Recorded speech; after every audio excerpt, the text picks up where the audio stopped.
If you've fought to get sober and stay there, you've probably wondered whether you're just managing a problem that will haunt you for life, the same one that haunted your father and his, and underneath it, a quiet fear that getting sober means losing the edge that built your success. Today, you'll learn why the substance was never the real problem, how to break a generational pattern instead of just managing symptoms, and what it takes to rebuild who you are after life burns the old version down. Please welcome Gaylen Wilson. It's such a pleasure to be here. Thank you for having me. You bet. Gaylen, you traced your own alcoholism back 5 generations, which is really wild, all the way to your great-great-grandfather. How does he tell whether he is actually running an inherited pattern, and what changes the day that he starts to see it differently? I don't know if a man could actually tell. For me, it was a complete surprise because I had an adoptive father. I was adopted at 11 months old. And so my adoptive parents just were very, very casual drinkers. I never saw my dad inebriated at all. And so I didn't have a model that told me, yeah, you're an alcoholic. I did the ancestry DNA thing, and I found my birth father's family. And turns out they were German Russian. So I'm guessing I traced it back 5 generations, but that was once they came to America. I'm guessing they were potato farmers in Russia and made vodka, would be my guess. Yep. So I'm guessing it goes back several generations. So one of the things that helped me get sober was I went to AA, and for me, I know that helps tons of guys, but for me, all I saw was the guys hanging on to their sobriety with white knuckles. And kind of the final straw for AA for me was there was an Army vet that was in a wheelchair, and he had 21 years of sobriety. I went into the meeting one Monday morning, and the guy said he fell off the wagon over the weekend and died of alcohol poisoning after 21 years. I had to go looking for some other way to deal with this. And fortunately, I found rational recovery. Once I realized, because alcohol goes into your primal brain and makes itself an instinct, just like your need for food or need for water. And when you have that instinct then, and you try to stop, your primal brain's in there going, dude, you're gonna die. And so once I understood that was the beginning of the path finally to get out of the alcoholism. Looking back, I think that's what the generational alcoholism is a predisposition to that alcohol easily making itself an instinct. I gotcha. And so this is where you come about by saying, and I think you often say this, that substance was never the real problem. Instead, it was the coping system. And Right. this generational pattern is something that just managed the symptoms of it. And that's why white knuckling doesn't work. Is that right? Yeah. You're basically not dealing with the core issue. And you talk about coping mechanisms. I got married at 20, had 4 kids by the time I was 26. So we were busy. At 27-ish, 28-ish, I was farming a dryland farm, an irrigated farm, had a business sharpening implements for farmers, a roofing business, and was taking 17 credit hours at our community college after I had 4 kids. You were busy in more ways than one, weren't you? Yes, I was insane, type A, driven. Then my last 3 years were two of the last 3 years were drought years for my farming. I had a crop failure. Then I had a fairly decent crop that kind of kept me alive. But then the 3rd year was another crop failure. And that was the end of the farming. I had to file farm bankruptcy. And I was such a perfectionist that even though that wasn't my fault, I internalized it as my fault. I didn't have any tools in my toolbox to deal with that. And so I just stuffed it. In our little town, all that was available for me was like minimum wage jobs.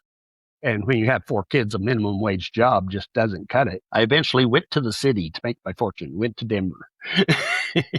And believe it or not, I got a job as a stockbroker. Really? That is Yeah. wild. Okay. Yeah.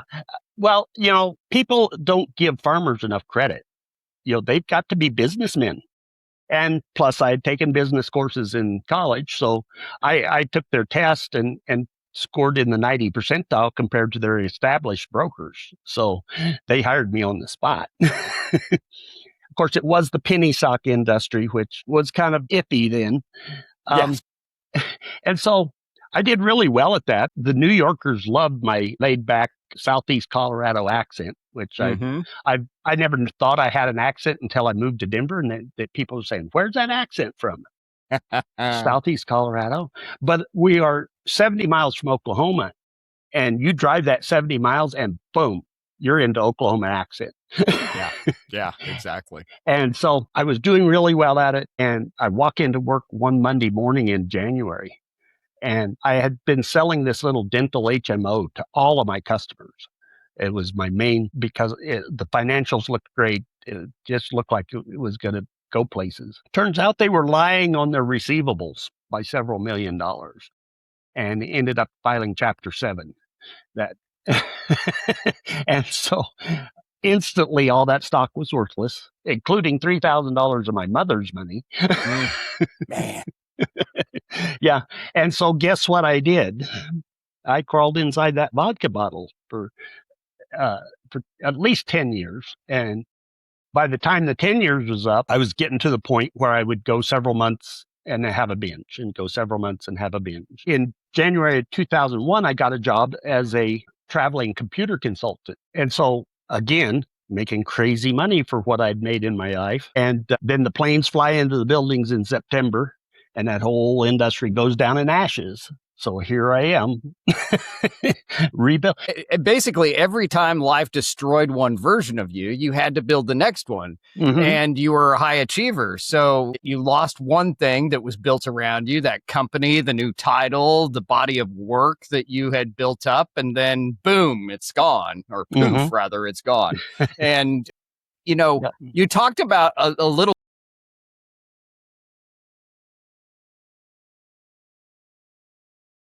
building look like inside your identity itself? What did that entail? Because you had to rewire how you thought about the world each time. How did you do that? Yeah. Well, and that's a hard question because when you're living it, you just do what the next thing is in front of you is to do, and you just never give up. Uh, I guarantee you, there were times I was ready to give up, but unfortunately, between the alcoholism and the third disaster in my life, that kind of was the end of my first marriage. My first wife was amazing. We had an amazing marriage. But I didn't have the tools to deal with the alcoholism and the repeated failures. It wore on us. And finally, all the kids were grown. And so we also had the issue where we had spent all those years raising kids and had kind of drifted apart. And then fortunately, I really landed on my feet with Heather. I met her in the fall of 2002. I was kind of insane at the point because she was 17 years younger with 3 little ones. So not only was I rebuilding myself, I now had a new family to build, but their mama made it worth it. I actually attribute her and the closeness that we developed because I'd done some studying into tantric sex after my first marriage, and one of the tenets of it is eye gazing, which creates an incredible bond between partners. We had that from the very beginning of our relationship. And so we had 12 years of romance phase before the virus hit. I realized just recently, actually, after having several of these podcasts and thinking through all, because a lot of this I had just put in the past. I'm digging up a lot of stuff that was pretty painful, but I realized how much she had to do with me finally making that last step to get sober. Because they say alcoholics tend to just switch addictions. Well, I switched addiction from the alcoholic to Heather. What the eye gazing does, the science behind it is it goes into your primal brain and tells your primal brain you're safe. And so your primal brain can stand down. I think with us doing that, it helped me get past that instinct that was so buried in me for the alcohol. We've been together 23 and a half years. We just celebrated in April, we celebrated our 20th anniversary. and my 20th year sober. Well, And so congratulations. there was a correlation. Yes. No, that's fantastic. And And so this like plays in completely into what you teach, is that relationships are either support recovery or they will quietly sabotage yourself. yeah. So I guess my question then on this is, how do you think a man's closest relationship can pull him back without Okay. meaning to? Okay. That's where my monument method that I've developed recently is really going to be powerful for addiction. Because what I did was I got Heather and I into a course to become certified thriving relationship coaches, because we've just had this amazing relationship that survived 3.5 years of heart failure, where she had to watch me dying right in front of her eyes every day. And she stuck by me. She never hinted that she wanted out, and right to the end. And I sat her down on June 19th of 2018 at 9:00 at night and told her, honey, I'm not going to be here in 2 to 3 months. We need to finish getting ready. We'd been to the mortuary once and we had final decisions to make. And of course, she's bawling her eyes out. And half an hour after I told her that, we got the call there was a heart available. Don't tell me there's not a God. Yeah. Wow. That's awesome. And we grabbed our little to-go bag like a pregnant couple and off to Denver we ran. And it was raining and hailing. An eastern Colorado thunderstorm that night. They'd given us till 1:30 in the morning to get there, and we just got there at 1:15. So we slid into the line. And by 4:00, they took me into the OR. And by 9:00 the next morning, I had a 38-year-old heart in my 61-year-old body. So I've been given another 20 plus years with my soulmate. Yeah. And That's so, amazing. yeah. So we got into the thriving relationship coaching program. One of the first books we read was Hold Me Tight by Dr. Sue Johnson. And this ties in back to the alcohol instinct. She talked about her attachment instinct, which is that we were bred through thousands of years of prehistoric evolution to have an instinct for a strong attachment to our mates, that those that didn't have it didn't survive. And so it got brought forward into modern man as an instinct that's just as strong as our need for food or our need for water, or in some cases, our need for alcohol. Most of the fights we get into are not about what we're fighting about, but about the fact that that instinct has gotten triggered and has seen a threat to the attachment and has thrown us into fight or flight mode. Just as if when we're trying to stop that drinking, our body throws us into fight or flight mode and says, you need to go get that alcohol now or I'm going to die. That's the same kind of thing that happens in this case. And so once both parties get in fight or flight mode, logic leaves the building and leaves the lizard brains in control.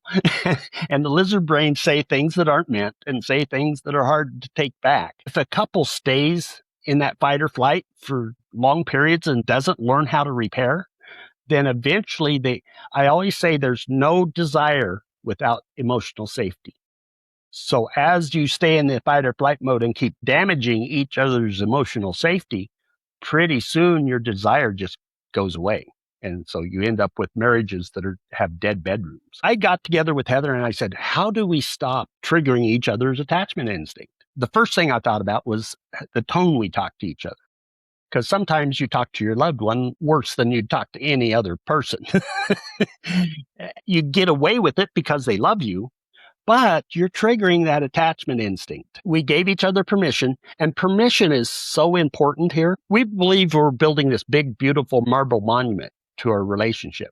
And each kind word and loving gesture, and especially when you make love with presence, you're building onto your monument.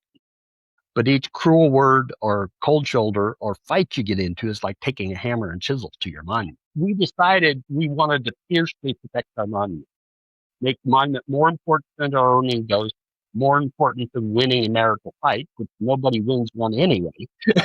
Yeah.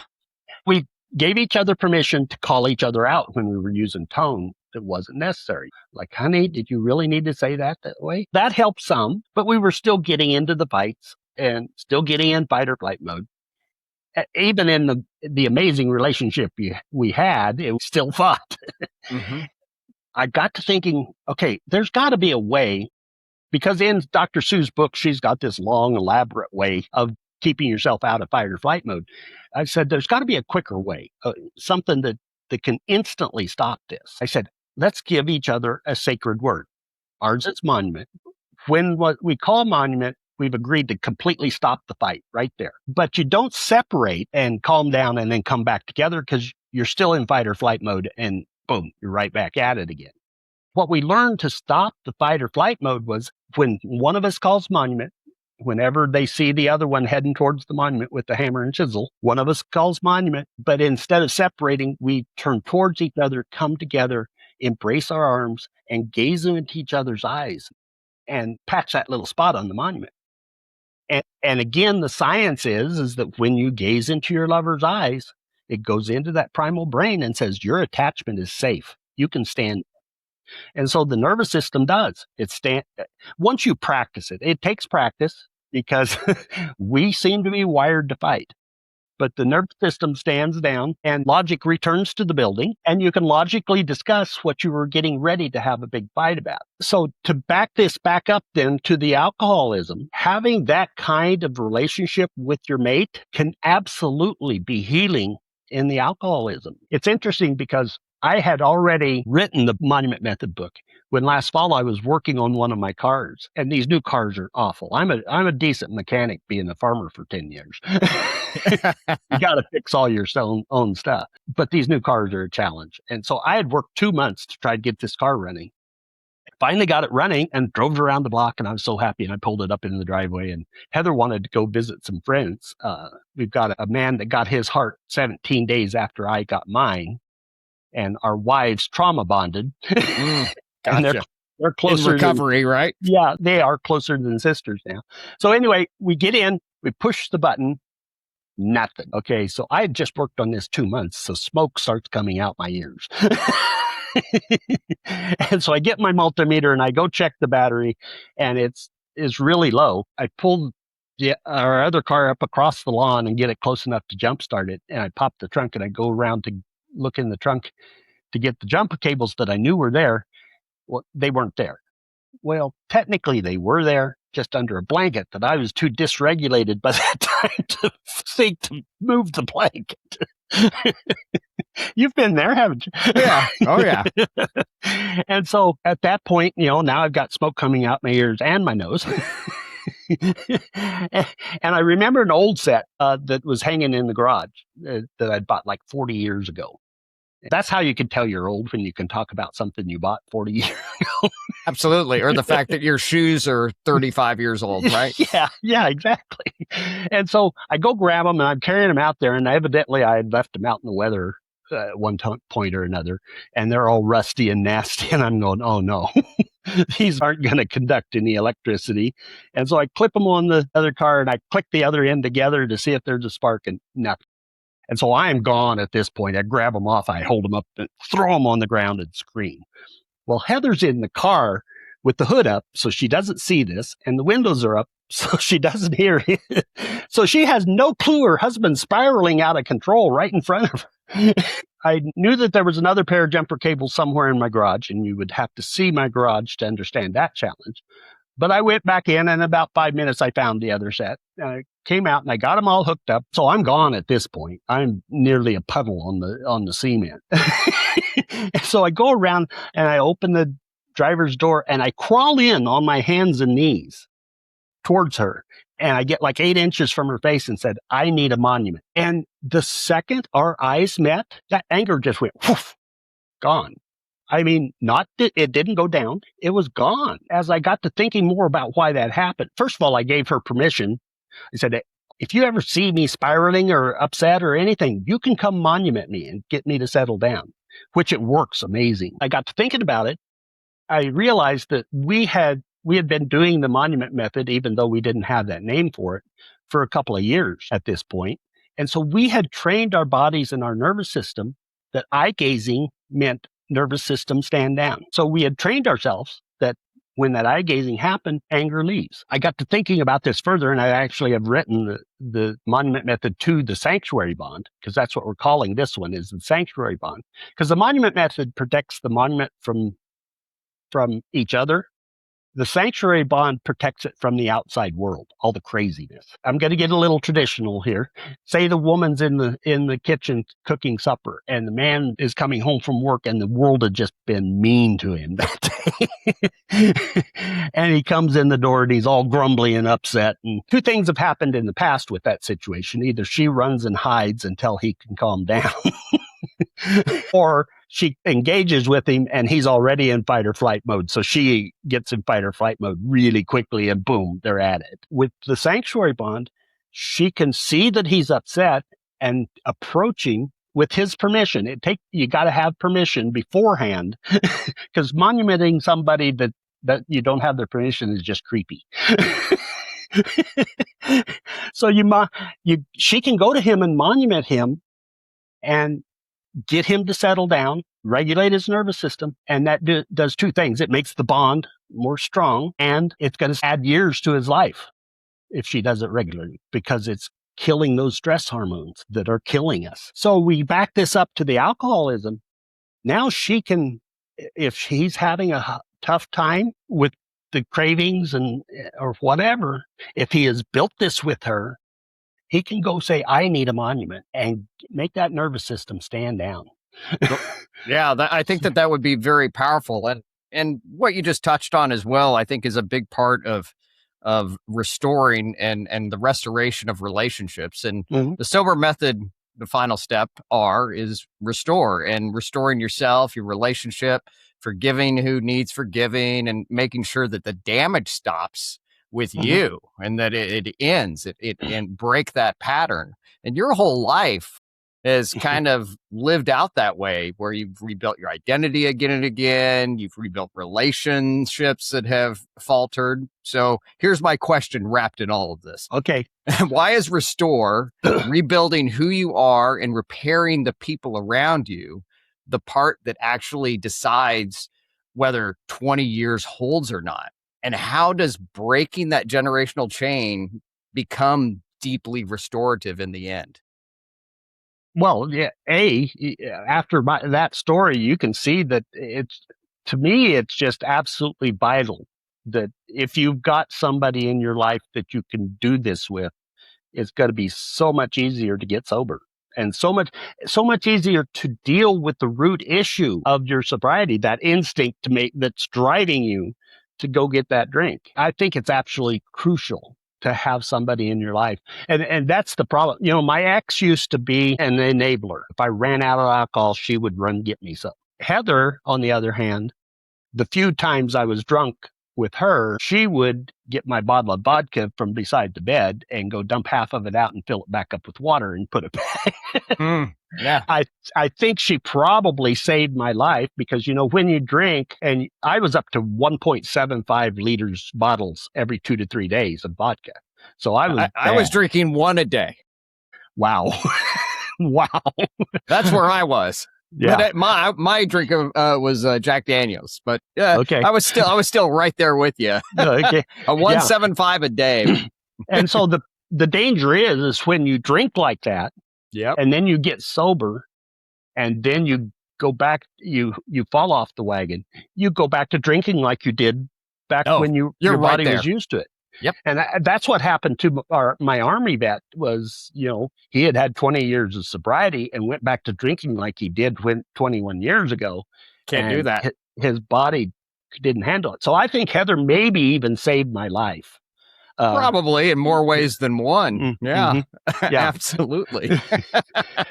And so, which is a good thing. But I guess also you have the other relationships that were on the side here. You had Heather's kids, obviously, that you have relationships with, and your own kids. How do those fit in all of this restorative rebuild? Did those relationships survive, and have they all been fully repaired? How do they look today? Yeah, no, 3 of my 4 kids don't talk to me. Actually, no, I have repaired with my son somewhat now. Well, that's good. And so we're down to 2 out of the 4. Okay. I actually got one of the girls that does talk to me to give me an answer, because I haven't understood why, after me apologizing and apologizing and apologizing, why they just kept holding this grudge. And they said, Dad, I think it's because they're angry with you because you were drunk their entire lives, and then you got together with Heather and got sober and was a great dad to her kids. Yeah. I mean, it makes sense, and that's probably something that's very hard to bridge. But it sounds like you're doing the hard work to try to get there, which is admirable. Yeah. My son and I, he moved back to town. He was up in Denver still for years, and then he moved back to town. And we tried to repair once, and his wife had been really nasty to us. He started borrowing money for drugs from me, but he was paying it back. So he borrowed $60 one day, and then he came back the next day and says, Angie would like to borrow $60.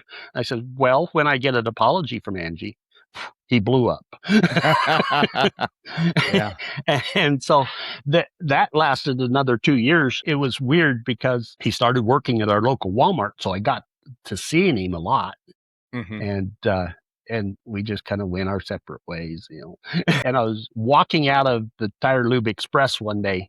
I opened the door and there he was. We hugged and cried and said, okay, this nonsense has gone on long enough. And so we're back to talking, and that's good. I'm hoping our thing was watching Bronco games together. So I'm hoping to get him to come over and watch some Broncos this That's fall. Great. That's great.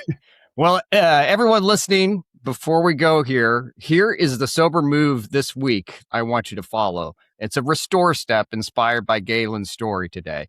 First, I want you to name a pattern and write down one inherited pattern from your father, your family, or even an old version of you that you refuse to pass on to the next person. Second, restore one relationship. I want you to take a single concrete step towards emotional safety with someone else, whether that's an honest conversation, one amends, one moment where you turn towards someone instead of away. Exactly. And then journal it. I want you to look at what you're becoming on the other side, because that is what the restore step is about. You don't want to just quit the old life. You have to rebuild the next one, and you make the chain in with you. So, Gaylen, we have a tradition on this podcast where each guest answers a question left by my last guest. Okay. Dave Kupeni left you this question. When you reflect on moments from your past that felt insignificant at the time, but later reveal themselves as profoundly impactful, how do you process that realization in the present? And how can someone quickly turn that impact into positive action rather than allowing it to linger or become suppressed and spiral into negativity? What comes to mind immediately is back when I first read in Rational Recovery about the alcohol making itself an instinct. You know, it didn't seem a lot right then, but it became pivotal to my recovery. And, you know, really, it's like I've been using ChatGPT as a mentor / assistant. And I have had deep discussions with him. And he said, Gaylen, everything in your life has led you right to this point to be able to do what you're doing right now. And so all those little things, they added up and have made me who I am today. And, you know, on paper, if you read all my bio and everything, you should be expecting to meet a bitter old man. But you could say that of both of us, honestly. Yeah. But, you know, I've been so blessed with another 20 plus years with my soulmate. And then on top of that, to be so one with her. You know, I wake up every morning and think, how do I love this woman more today than I did yesterday? It's been 23 and a half years. It's a bald-faced lie that a marriage has to get dull and boring and humdrum, because it doesn't have to. No, it doesn't have to. And I think so much of that also depends on each individual as well, because as long as you're constantly growing, you will never be boring. And if complacency in your own life and your own existence is what brings about that boringness, and eventually you wake up one day and you look at each other and you both just say, I hate you. Yeah. You don't want that to happen. No, and that's because that fight or flight just ends up damaging emotional safety. And there's no desire without emotional safety. So the desire goes away, and pretty soon you're roommates. And Yeah. Well, you gave us a lot of practical tools today. I'm really thankful. I think maybe we'll have you come back on another time and we'll go a little bit deeper into the monument method because it's very interesting to me. Okay. So to everyone listening, I want you to keep observing and journaling your own behaviors daily. My new book, Digital Sober Method, is available now anywhere books are sold. And if putting your phone down is the fight that you're in, then this is your solution. I'm Massimo Rigotti. This is the Sober Method Podcast. Please follow, like, subscribe, leave a review, and share this episode with anyone who needs to hear it. Remember, your future is sober.